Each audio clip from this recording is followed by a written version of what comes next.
Senelis Šaltis čia pasirodo kaip mirties angelas, suteikiantis paskutinį poilsį per letarginį miegą. Jo dovana tai skausmo nebuvimas prieš pabaigą. Sutikite, toks burtininkas vaikų šventėje sukeltų masinę isteriją tarp tėvų. Bet būtent tai yra jo tikras veidas. Europa beje pasielgė gudriau ir naudingiau. Ten nusprendė nesumaišyti šių dviejų pradžių viename veikėjoje. Jie atskyrė juos. Geras policininkas Šventasis Nikolajus, blogas policininkas Krampusas. Raginis plaukuotas monstras su kanopomis ilgu dvigubu liežuviu. Tai Santos Kalėdų senelio šešėlis. Kol Kalėdų senelis dalina dovanas geriems vaikams, Krampusas ateina pasiimti blogų. Jis turi rykštes, grandines ir tą patį maišą.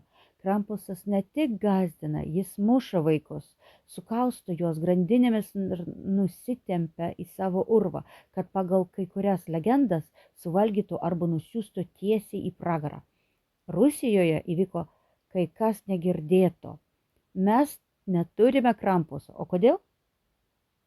Todėl, kad mūsų senelis Marozas ir yra Krampusas ir Šventasis Nikolajus viename kūne. Susidvejinęs dievas su prieštaringomis dvasiomis. Dešinėje rankoje jis laiko meduolį, o kairėje ledinę žudiko lazdą. Ir tu niekada nežinai, kuria ranka jis šį kartą tau prates. Jis yra nenuspėjamas, kaip rusiška žiema. Iki 10 amžiaus Šalčio įvaizdis rusų kultūroje išliko grinai neigiamas, ar bent jau pavojingas. Jam nerašė laiškų brangusis senelis Šaltis su prašymu padovanoti iPhone. Jį bandydavo užkalbinti. Tai buvo išlikimo ritualas. Kūčių vakarą namų šeimininkas atidarydavo duris arba langą, išstatydavo šaukštą su kūčių paminų koše arba kisėliumi ir šaukdavo į tamsą: šalti, šalti, ateik valgyt kisėliaus, nesunaikink mūsų avižų, nepražudyk gyvulių. Tai buvo susitarimas dėl nepuolimo. Mes tau duodame maisto čia ir dabar, tu nepaliesi mūsų žiemą. Jokios meilės, tik neapsakoma baimė ir noras apsipirkti nuo plėšrūnų. Pokyčiai prasidėjo tik antroje 10 amžiaus pusėje, kai miesto intelektualai, besižvalgydami į gražias vakarietiškas kalėdas, bandė sukurti savo gimtąjį didvyrį, dovanotojo atitikmenį. Prasidėjo nedrąsūs bandymai sušukuoti laukinę dvasią, apvilkti ją civilizuotu fraku. Literatūroje pasirodo Adajevskio Morozas Ivanovičius, kur jis jau pasirodo kaip griežtas mokytojas, o ne maniakas žudikas.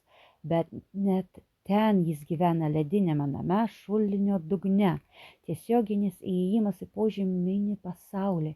Ir norint gauti atlygį, reikia jam supurenti antklodę, iš kurios skrieja sniegas. Metafora yra aiški. Dirb žiemą, tarnauk šalčiui ir galbūt grįši namo gyvas ir su atlygiu. Bet tikrasis lūžis, kuris galutinai ištrynė prisiminimus apie kruviną praeitį ir uždėjo ant senovės dievybės geranoriško pensininko kaukę, įvyko jau 20 amžiuje. Ir tai nebuvo natūrali mito evoliucija, tai buvo specialioji operacija, ideologinė diversija, puikiai įvykdyta sovietinės valdžios. Atėję į valdžią, bolševikai pirmiausia paskelbė karą visam senajam pasauliui, kalėdoms, eglutei ir visiems seniems dievams. Iš 1920 metų senelis Morozas pateko po represijų ratu. Jis buvo paskelbtas religinė šiukšlė, popiežiaus ir kumščio sąjungininkų bei buržuazinių prietarų. Laikraščiai spausdino karikatūras.